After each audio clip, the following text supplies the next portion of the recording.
Hello, everyone, and welcome to our Federal Resume and USAJobs workshop. I'll go through a quick introduction of who I am, and then we'll go over some guidelines, and then I'll introduce our speaker. So, hi, everyone. My name is Jessie Rivera. I'm a Societies Program Coordinator here at Ecological Society. Normally, I'm joined by my coworker, Jessica Johnson, but she can't be here today, so I'm the one taking this on. I'm in charge, Jessica and I are going to be doing a lot of engagement pieces for the SIP program. So we're hosting career development webinars and different events and things that you should be getting emailed about. So thank you for joining us. I'm going to go over some guidelines that we have for this workshop. This is kind of like a workshop or an informal question and answer with NPS employee Melanie Wood. We ask that if you have a question, please raise your hand or drop it in the chat box. Please keep your mic muted until we call upon you. And also, as a reminder, we will be recording this event. So let me go ahead and introduce Melanie Wood. If you want to introduce yourself. Hi, my name is Melanie. I am a Park Service employee. I work with the Scientists in Parks program as a program administrator, and also I work in the Washington office climate change programs. So I kind of wear two hats depending on the day, sometimes both at the same time. Based out of Fort Collins, as Jessie said, and I'm excited to meet you all today. Should I get started? Yeah. Okay, great. All right, so I'm going to share my screen. I really want to invite everybody to add comments in the chat or raise your hand, like Jessie said, and just kind of throughout, like don't worry about interrupting me. This is a really kind of just sort of a messy topic sometimes, and it's nice to be able to ask questions in real time. And if you ask something that I'm going to cover later, I'll just let you know. Okay, sharing, do you see my screen?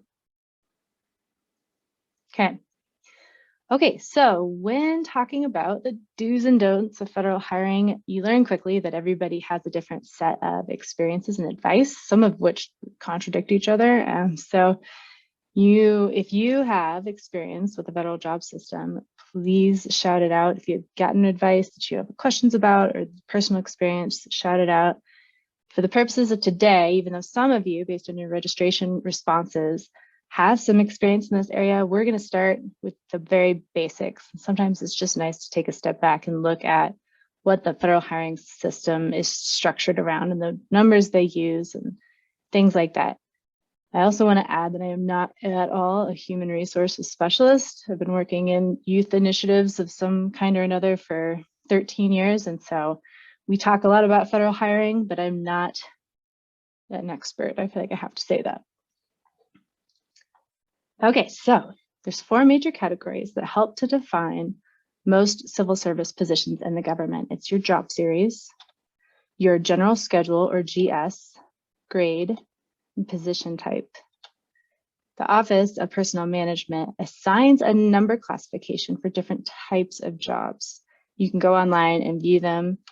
The ones that are most common for SIP type work, resource management, science communication, are the 0400 series, which is the series I belong to, natural resource management and biological sciences. This miscellaneous group, which a lot of rangers fall into, and also interp rangers, the 025 series, and physical sciences groups for folks like geologists like Chelsea here. The GS is the predominant pay scale for civil service workers in the Park Service and in other land management agencies that relate to resource management. So it's the one you'll most commonly see. The grade starts at grade 1, although I've never actually met a grade 1, and it goes all the way through 15. After 15, you move on to the senior executive service. That's for like Yellowstone superintendents and really big deal DC-based folks.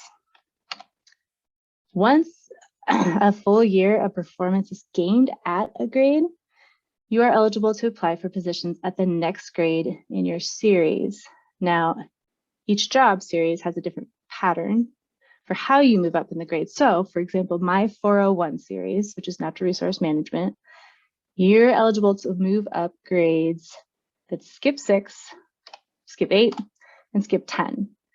So since I started as a 401, I worked for a year at a 5, then I was eligible to apply for jobs at a 7, then I was eligible after a year to apply for jobs at a 9, and finally, I've been a GS 11 since 2013. If there are any questions about that, let me know.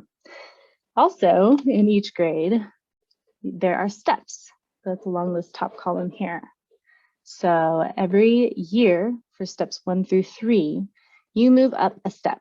Every year you're at a certain grade. And then in increasing time intervals over time, so that I am now, after many years, a 11 step 7. So that's the basic concept of grades and steps. The difference between these grades in one job series is very specific. It's defined. It's not really meant to be vague. OPM defines it very specifically, and the differences between the grades is usually how advanced are your skill sets and how autonomously do you complete your tasks. So an example of that would be, let's say at a GS3, you collect data in the field. Okay, but at a GS5, you might collect data in the field and then take that back to the office and organize it. At a GS7, you might analyze the data, write up a report. Maybe in the field, you're the team lead, supervising other folks. And then maybe at a 9, you're the one that's designing the study, providing supervision to the team lead.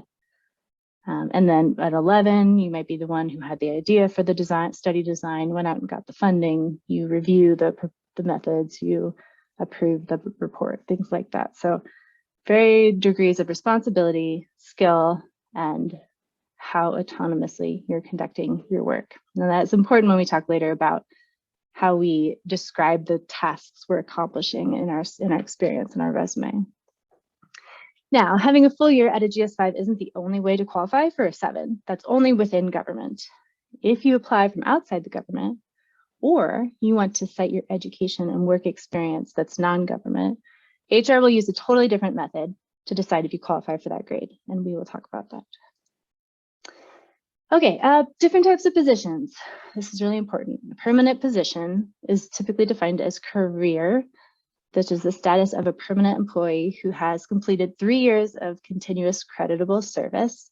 Once you have career status, you have tenure, which means if you leave the government, you are provided a lifetime reinstatement eligibility, which means that you can apply later on in life as though you were within the government, which provides some additional benefits in terms of being on that last final list that goes to the hiring manager. Conditional is those 3 years before you hit career. And then career subject to furlough is more common position type. You see nowadays a lot of what used to be seasonal park positions are now career subject to furlough, and it means that you are permanent. You'll always have that job until you leave, but they can furlough you or decide to not pay you anywhere between 2 weeks up to 6 months of the year.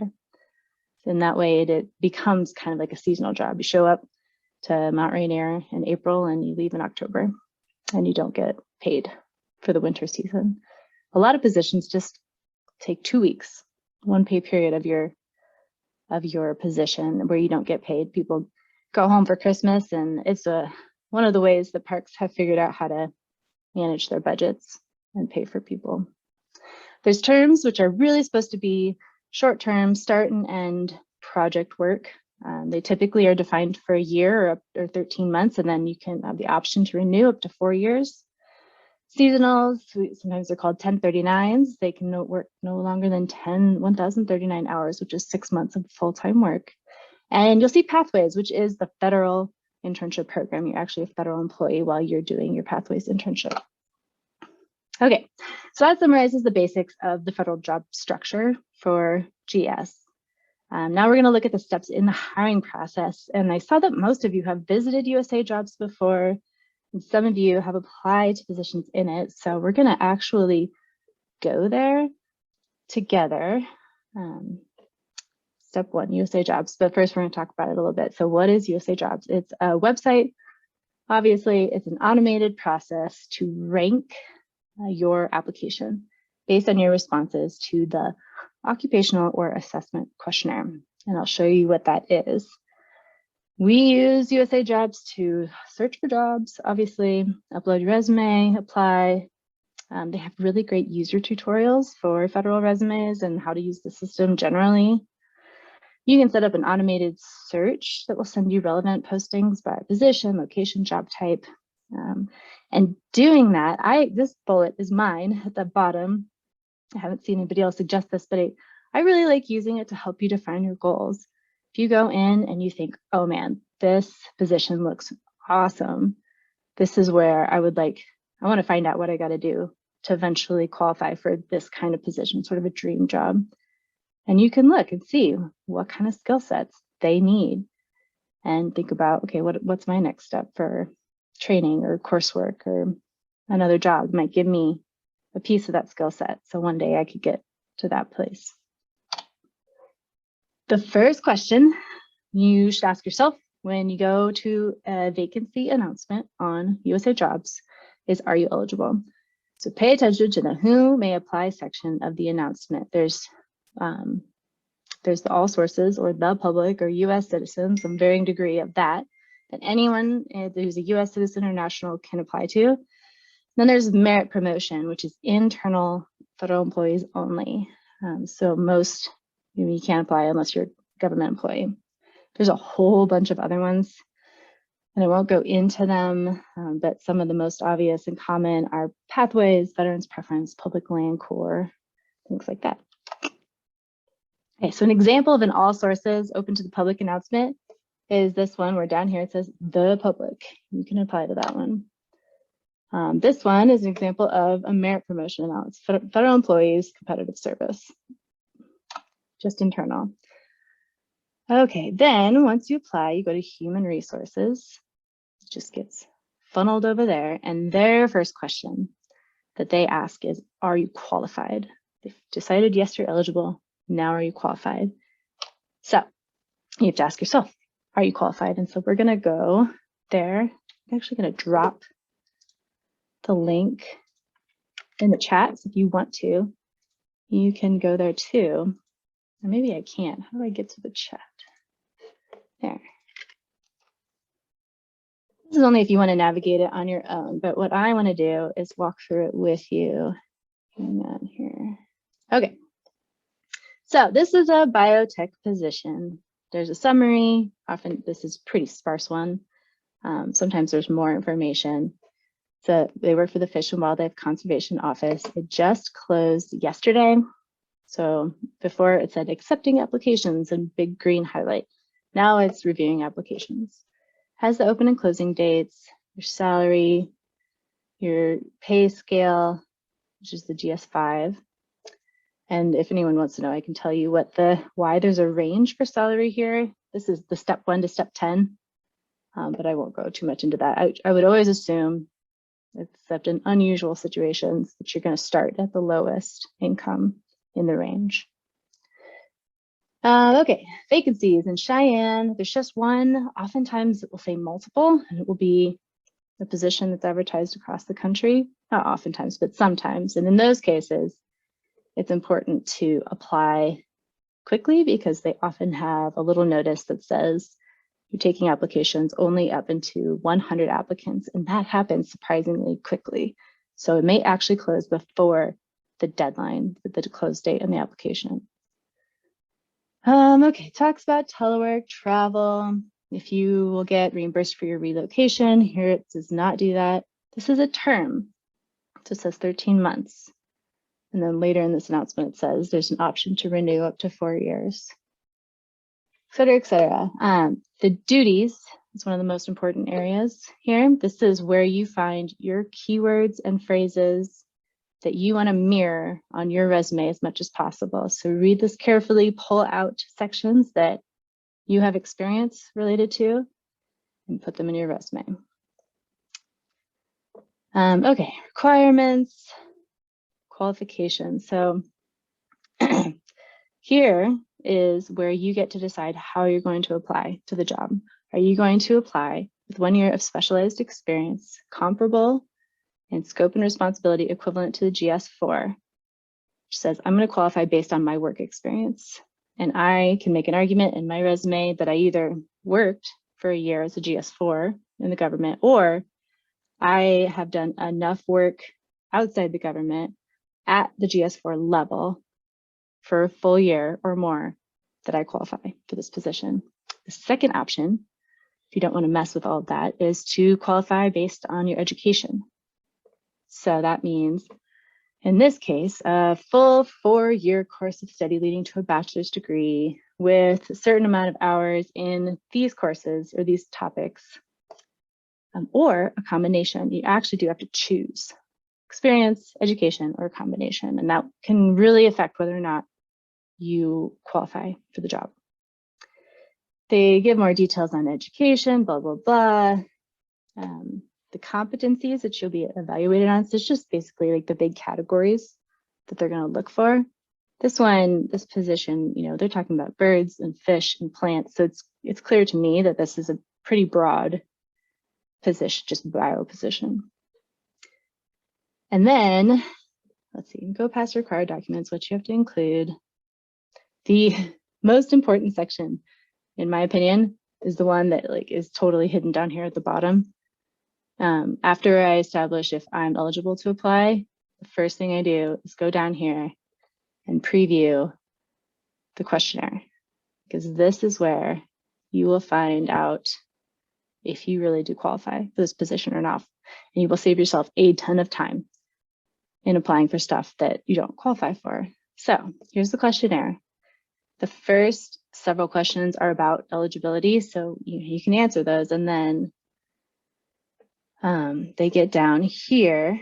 This is where they ask, how do you want to apply? You want to do it with work experience, education, or a combination. And then it gets into what you actually need to know how to do or have any kind of experience in order to do this job.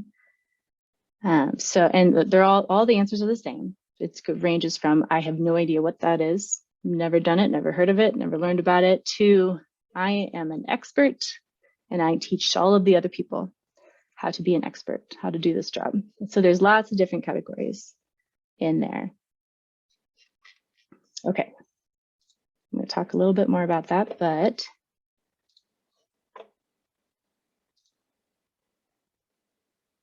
first I'll give you this very relatable meme. Who doesn't need a relatable meme? Okay, so there's lots of conversations out there about how you answer these questionnaires. People will say if you don't rate yourself an expert on every single answer, you won't rate high enough to get on the final list of applicants. And there's some truth to that, honestly. There's also, there's just a lot of caveats. One of the things I would say that I have heard really smart people say, so I'll repeat them, is when you're saying I am an expert at performing this task, you're saying I'm an expert at the GS4 level, at the level just below GS5, right? So you're an expert at collecting that data in the field. You're not designing the study kind of thing. So that's one piece of it. Also, it's important to be honest, but really sure of yourself. So find some balance between those two things. Give yourself a pat on the back and all of the potential you have. And then, you don't want to end up rating yourself an expert on something that you can't back up at least a little bit in your resume, because that will kick you out. So there's no clear path for how you score these things. And absolutely, people get on applicant lists when they don't rate expert for everything. But it's a bit of a judgment call. Okay, so human resources gets your application. They will review your resume. This is the first step in the process. That's not automated. They will make sure the score you gave yourself on the assessment questionnaire is supported by your resume and your transcripts. They will not make assumptions. So if the specific information isn't on there, you won't receive credit for it. So let's say you work the job is experience in cell culture techniques. And your resume says that you worked in a cell culture lab, but you don't talk about the tasks you completed in that job. They can't assume that you did it. Maybe you were answering phones and cleaning the bathrooms and did nothing to do with cell culture techniques. And if you're among the most highly qualified applicants, your application will be forwarded to the selecting official. And there's finally the person that actually you might work with someday if you're selected in the job. The supervisor typically, although not always. When selecting officials review your resume, they're looking, of course, at your resume to support the answers you provide in the questionnaire for a highly qualified person who can perform the duties of the position without a significant amount of training and supervision, and the person who's the best fit for the organization and work group. And this can mean different things. I really try to encourage people, even if you don't have the exact skill set that they have. I have seen a lot of supervisors get really excited because this applicant is bringing a background that they hadn't even really considered, but would be really relevant and valuable for the job. So I wouldn't count yourself out just because you don't have exactly the qualifications. Okay, so yes, your summary. Your application must rate well and honestly, include a detailed federal resume, which provides obvious and strong evidence to support your ratings. And if using education to qualify, a transcript demonstrating relevant coursework. Okay, so we're going to go to the next section. This is the other half of the discussion, talking about what your federal resume has to have in order to back up what you put on your application. Okay, I'm seeing a question from Alex that I think Nicole answered, but I want to read it now. So in USAJobs, we can find jobs, or can we find jobs just for the Department of Interior? Oh yes, they've got a lot of great filters. And if you create an account, you can access a lot of information. It's good, yeah, good filters. Okay, so introduction to federal resumes. There's a really big difference between federal resumes and business resumes. I'd say that they're more closely in style to CVs, but not exactly.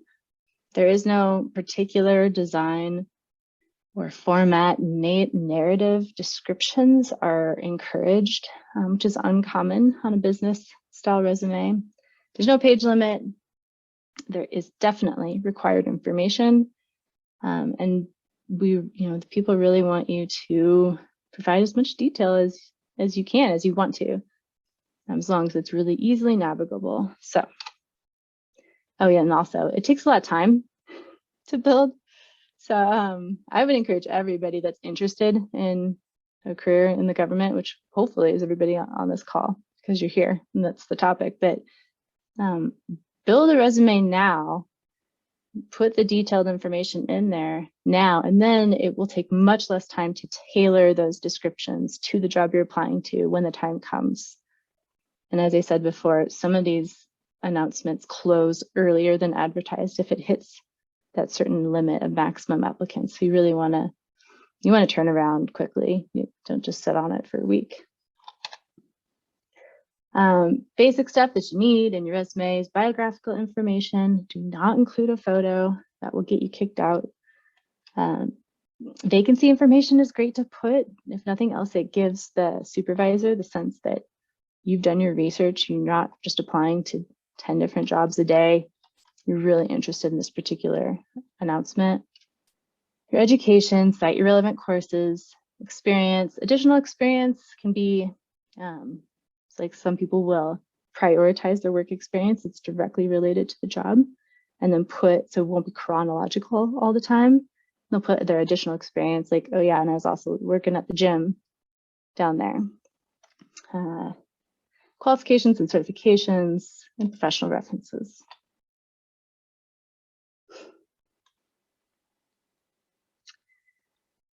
Okay, so let's talk about specialized experience. There's certain information that you need in your experience sections for every type of position you've ever had.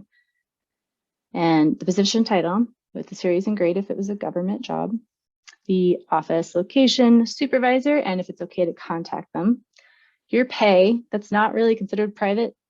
It's public information if you're a government employee, and we just expect everybody else to share that information with us too, even though it's a little bit weird. And then hours per week and start and end dates.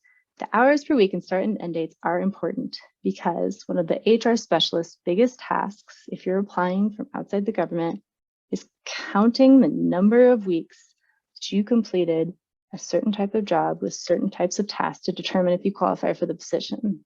So we're going to do a little bit of an exercise here. Pretend like we are the HR specialist. Okay, so here's a set of experience on someone's resume. They were a bioscience tech, GS 401, which is my series. They were a grade 4 at Acadia National Park.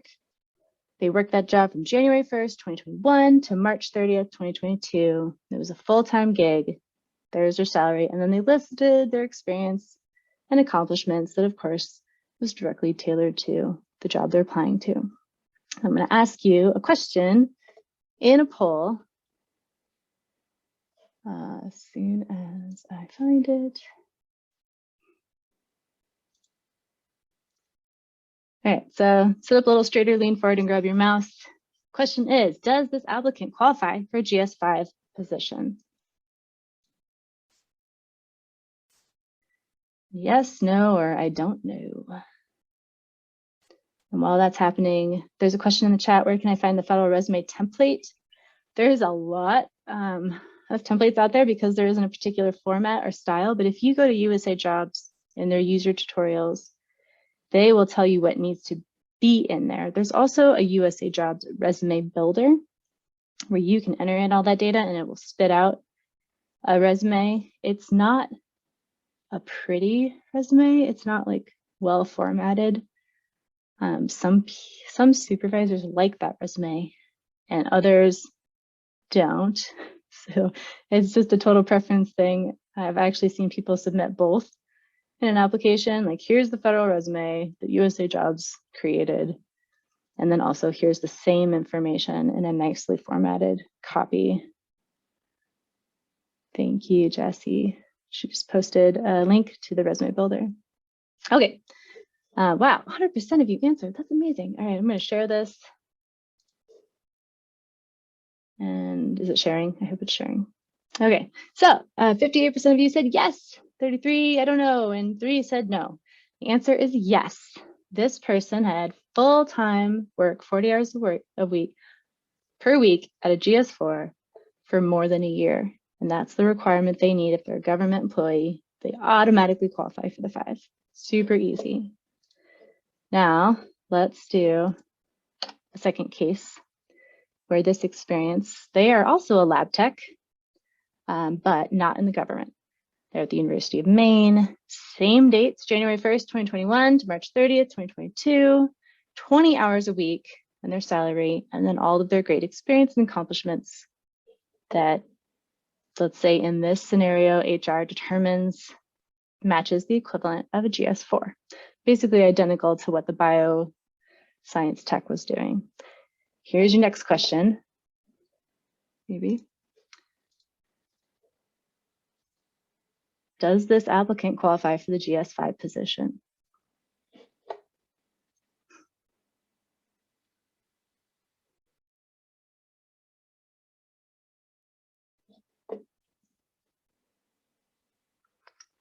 All right. You guys are really good at this. Okay, I'm showing the results. Okay, 60% said no, pretty much exactly well, very close to the number that said yes before. 31% it depends, and 3 said yes. Huh. Really similar, but inverse to the last question.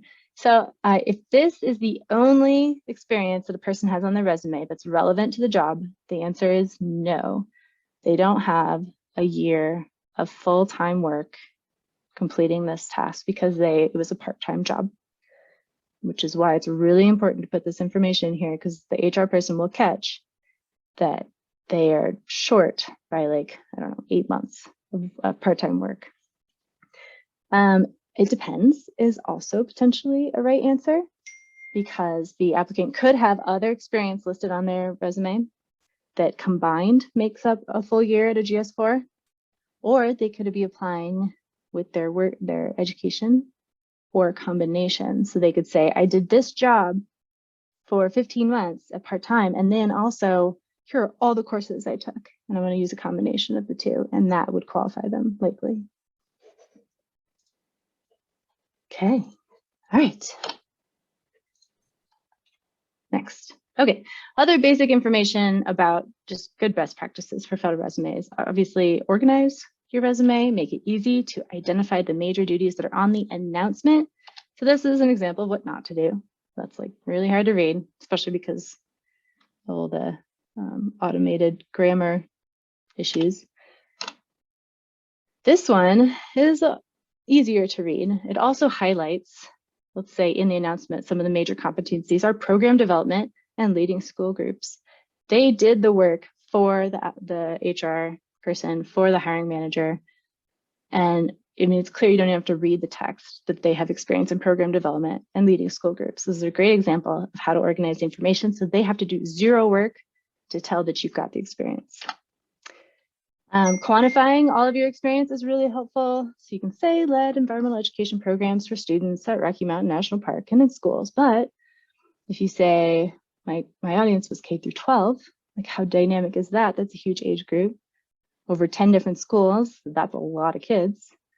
20 different programs. You didn't just develop one and repeatedly give it. You developed 20 from 1 to 4 hours. So you've got some endurance. And you were dealing with up to 60 students at a time.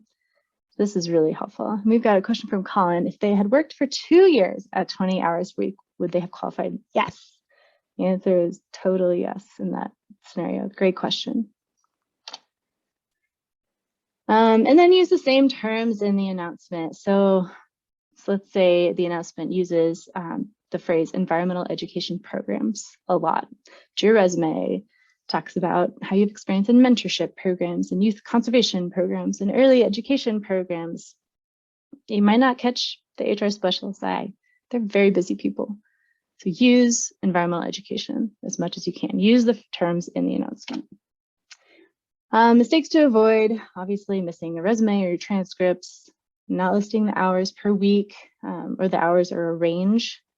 Like just aim for an average and know that whatever your old supervisor, whoever they are, that they'll confirm that that was correct. No months, days, start and end dates in your work experience. You need your work experience to be detailed. Do not include a photo. I think it's like an EEO thing. And the transcript is missing key information. So you can append to your transcript, if your university uses like really wacky abbreviations for their codes, for their courses, and they don't, they're just really short and you can't tell what they are, or it's hard to navigate, or maybe you have like 4 different community colleges that you did some courses on and then a university or 2, put a Word doc in there that summarizes and translates the way it needs to so that it's easy for them to see what they're working with. Okay, I'm at the end of my talk and I just some next steps, kind of where to go from here. If I was you, would be what I was talking about earlier, like get used to navigating USAJobs and search for kind of those dream jobs or jobs that you think would be really interesting. Like maybe you want to work with sea turtles or something, and look at those questionnaires. It will help you identify the training and experience that you need to achieve that kind of position someday. Set up automated searches. This doesn't just give you a sense of what's out there, but where it's out there, what kind of offices and organizations hire the positions that you're interested in. And you can even call up those program managers by Googling their names and ask for or email and ask for just like a short interview them about their advice. People, they get very flattered when you ask for their advice about how to be like them someday. So they can give you really great advice and also other people to talk to. And in that way, you suddenly finding you really effectively networking and people recognize your name, which is always helpful. And then just keep building your experience, pursue the relevant training, courses, certifications. Don't hesitate to take that, a position that maybe isn't exactly what you want to do forever, but might give you some really great experience and help you meet people.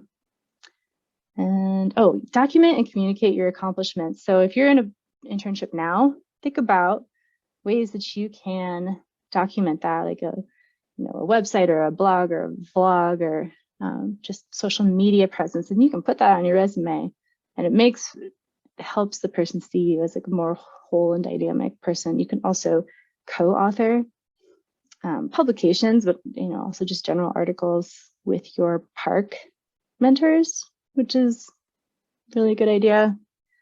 And again, networking, asking for advice, and that is everything.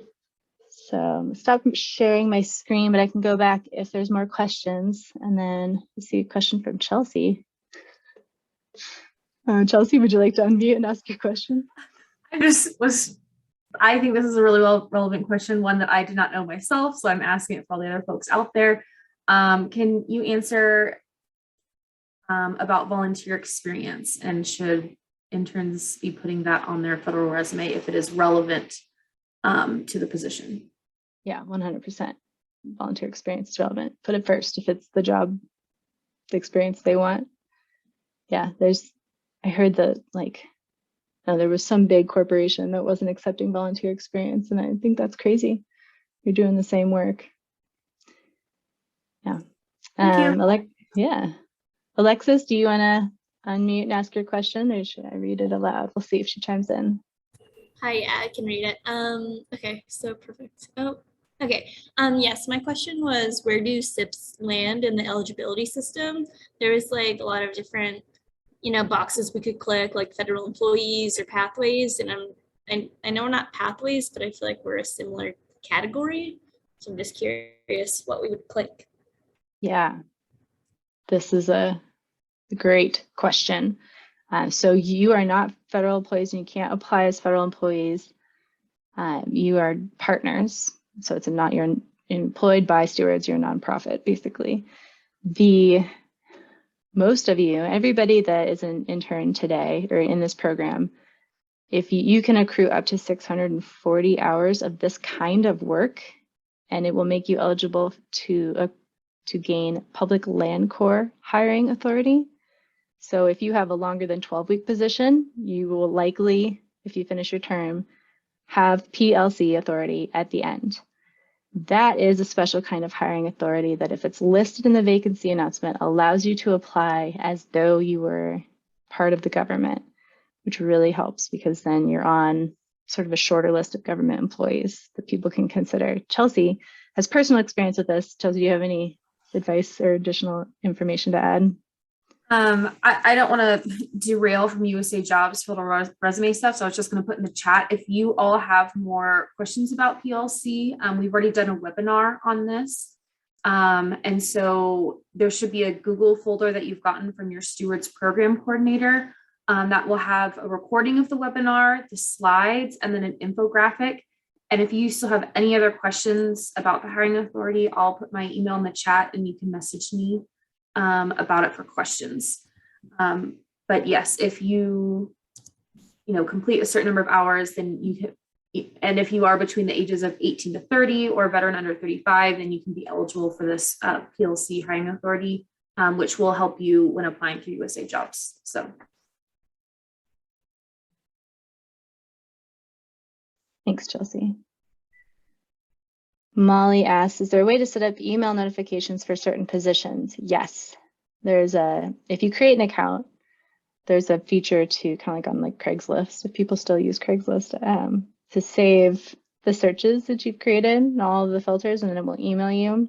I have to say that I have personal experience with this not working when it really mattered.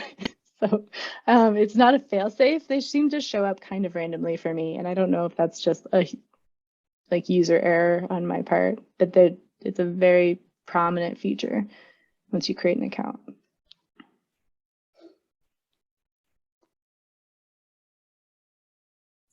There was a question earlier about transcripts and whether they need an unofficial transcript or an official one when applying. The position we were just looking at very explicitly says that it can be unofficial. in there. I have seen the opposite advice in the past, and that could be just a policy change. One fun thing about the government is those change a lot. Like the rules about HR and hiring are kind of pretty dynamic. So it's always good to read the announcement carefully, but I think right now the standard is unofficial.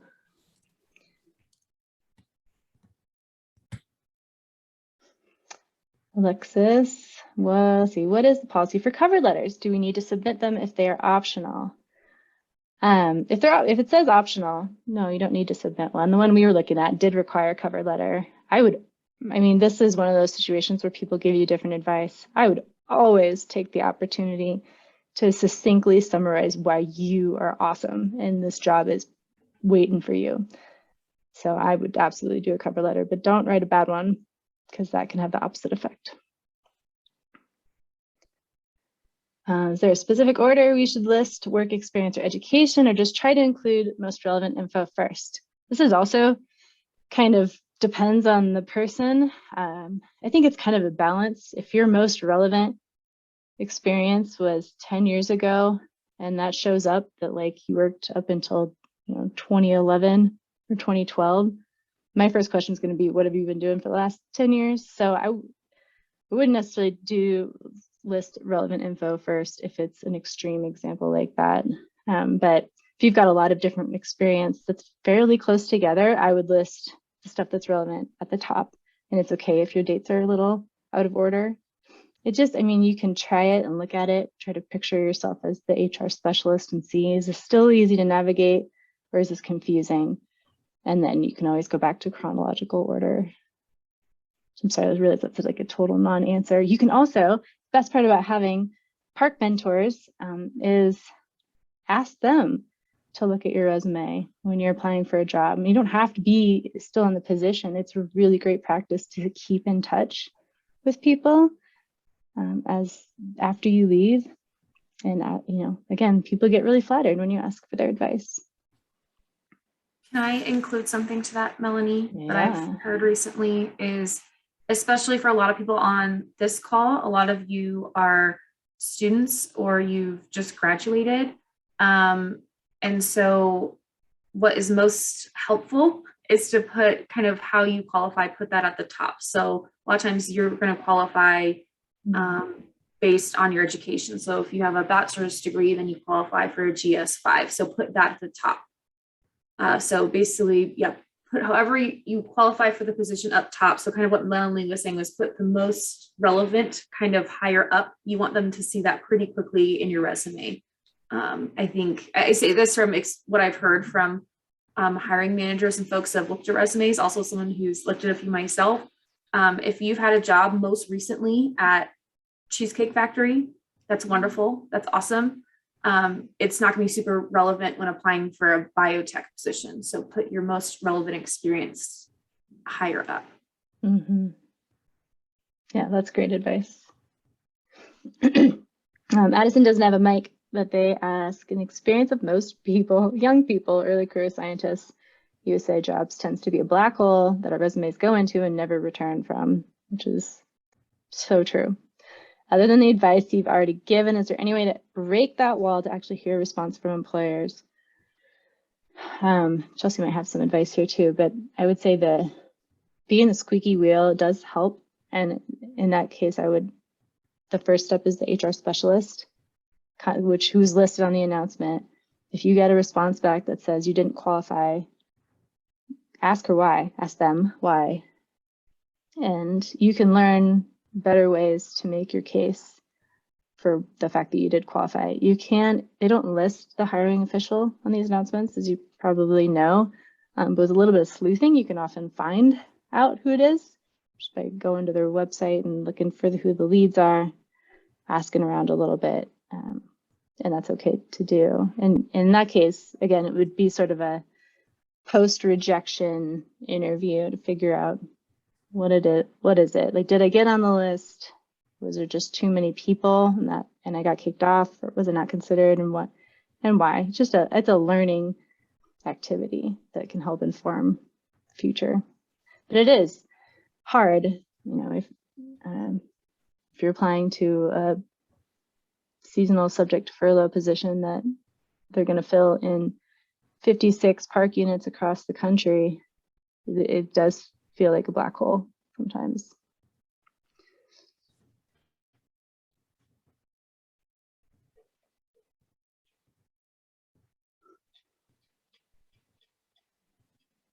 You're welcome.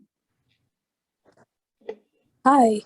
I wanted to ask you, you said that certain like positions that we're in qualify for the PLC. Like, I'm not really sure if I qualify, but if I didn't, like what, because I mean, that's what I kind of wanted it for, so I could qualify for this exemption or whatever.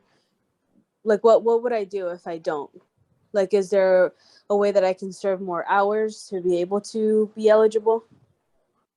Yeah, so the big thing first off is if you're outside the age limit range, then there's, that's a law. We have no, control over any of that. But if you are within, the age limit range of 18 to 30 or better and under 35, so 12-week internships accrue generally about 480 hours, which is not the 640 that you need in order to qualify for PLC. And so what you can do then is have a second internship. It could be an SIP internship, or you can look for another eligible position that has PLC attached with it. It doesn't have to be an SIP position. There are others out there that are PLC. I don't know the exact wording for that.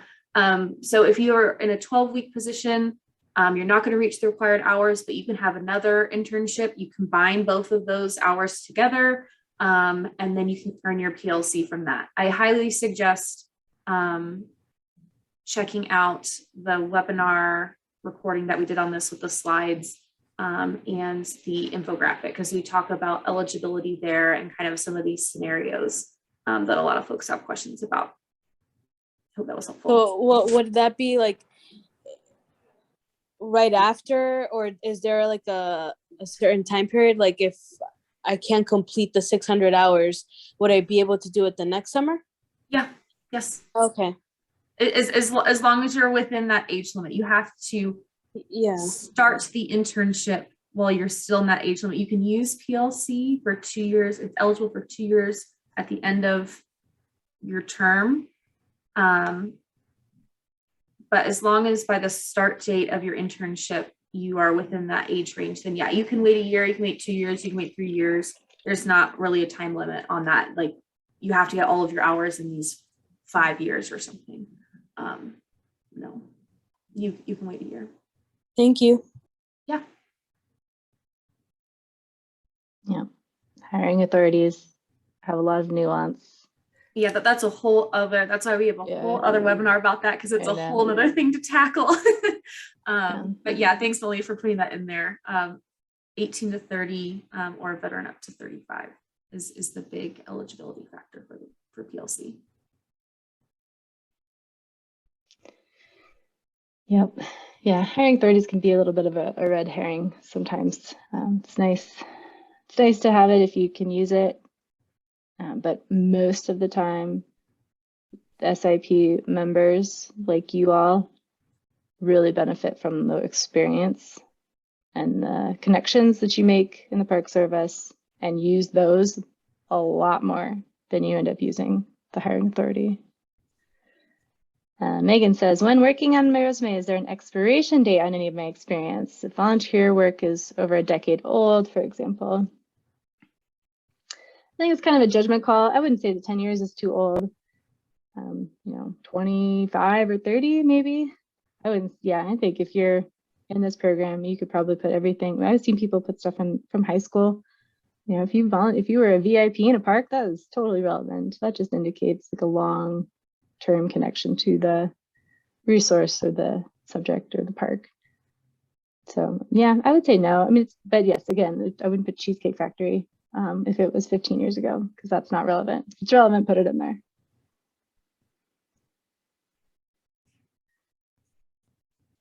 Yeah. Okay. I have one more question. So There was like another webinar on federal resumes, and in that one, I think we heard that if you're offered a position, it's a good idea to always email and ask for an increase in pay, like a higher step than you were offered. I just want to know your opinion on that. That's such a good question. I was not going to talk about it unless there was interest, and now there's interest. So when I showed you the range and salary for that GS5 position, that is assuming that you fall somewhere between a step 1 and a step 10. Cases where you're coming into this position from another job that you got paid about a lot more at, or you were doing some really complicated work, but you're taking a step down because you feel passionate about working for the Park Service, or you want to get in at the permanent level and then move up the ranks from there, which does happen, you can make the case to the HR person, and the selecting official has to be part of the conversation, but HR is the one that ultimately makes the decision that like they will literally say, you know, if your resume says that you're making $42,000 at your old job and now this job is offering $38,000, that you could successfully argue for the equivalent step. So you'd start at a GS5 step 4 or something. And that does happen. It's not all that common, especially in the early ranks of federal service. But if you feel like you have a case for it, do it. Otherwise, obviously everybody wants to get paid more money. So yeah, it's a good question. Does that answer the question? Yeah, thank you. And then just confirming that, like, even if you do ask for that and they can say no, but they're not going to like rescind the offer, right? Yeah, I think that would be really unusual to take offense to that.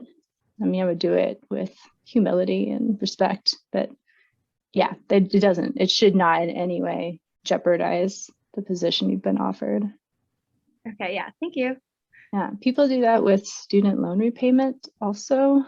Doesn't hurt to ask a question like, hey, I got $52,000 in student loan repayments, and you can sign an agreement. I have 2 right now. They're doing this in my program, where over the course, if you agree to stay in that position for 3 years, they will pay directly into your student loans. It's super taxable. So when they tell you you got $10,000, you really only have like $5,600. So put that out there.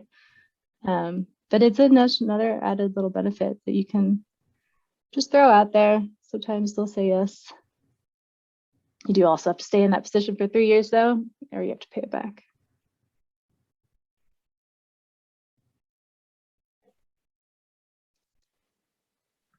Okay, this is when we get all these weird little questions. Oh, we have more questions. How long is too long in describing a 12-week position, SAP intern position on a federal resume? Oh, like how much of the paper can you take up? I would say half a page. I don't know. Yeah, it totally depends. I mean, how well organized and succinct are your descriptions? They could just be totally blown away at all the things you accomplished that took a whole page. And that's a gut check question. So you could share your resume with some Park Service people and see what they think. How would we include specific experience on our resumes that is from classes, labs, rather than jobs or volunteering? So I would consider labs, if you were like well, obviously if you're a TA, but if you're leading some kind of lab, I would call that a job and put it in your work experience. But in the coursework section, I would highlight and name every relevant course you've taken that is applicable to the job, especially if you're applying based on your experience. So that the formatting varies. It kind of depends on how long your coursework is, really, because it can get really messy. But I would put it under education and then list out the courses.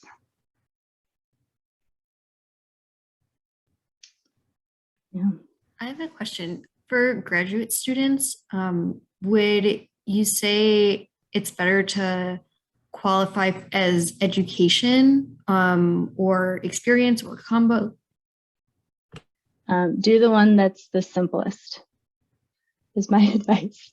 If you have a master's degree and you need a master's degree to apply, I would apply by education, because that's just really easy. Check the box, and then they're not doing any counting of weeks to try to determine if the tasks you were accomplishing or at the right level of skill and autonomy. Like the adjectives you use in those specialized experience descriptions really matter too. Like if you led an activity, you designed, you developed, you supervised, those all sound a lot different than participated or assisted with, you know, things like that that indicate you were part of just a broader team, kind of doing what you were told.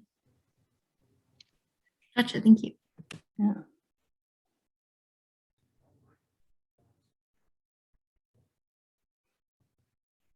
This is so great. I really thank you for these questions. It's in the questions that people really start to kind of feel more comfortable and answer some of those weird little things when you're sitting up at 2 a.m. trying to apply for a job that closes next day. Yeah, this is good to have that conversation. I'm glad that you're all chatting with me. Alex, you got one last question? Yeah, I have one last question.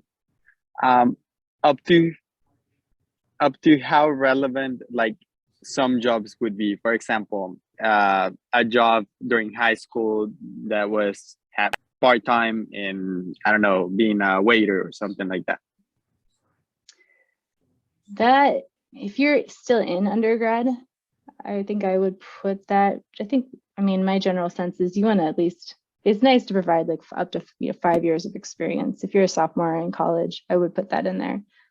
If you're farther along in your academic career out of school, that's not relevant probably to the job. And so I would probably tend to not include it, but that is a judgment call also.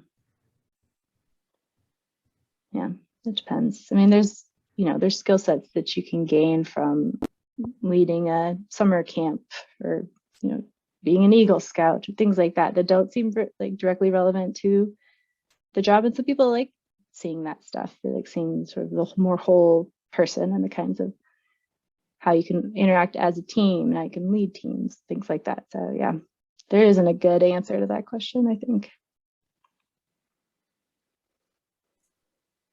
Great.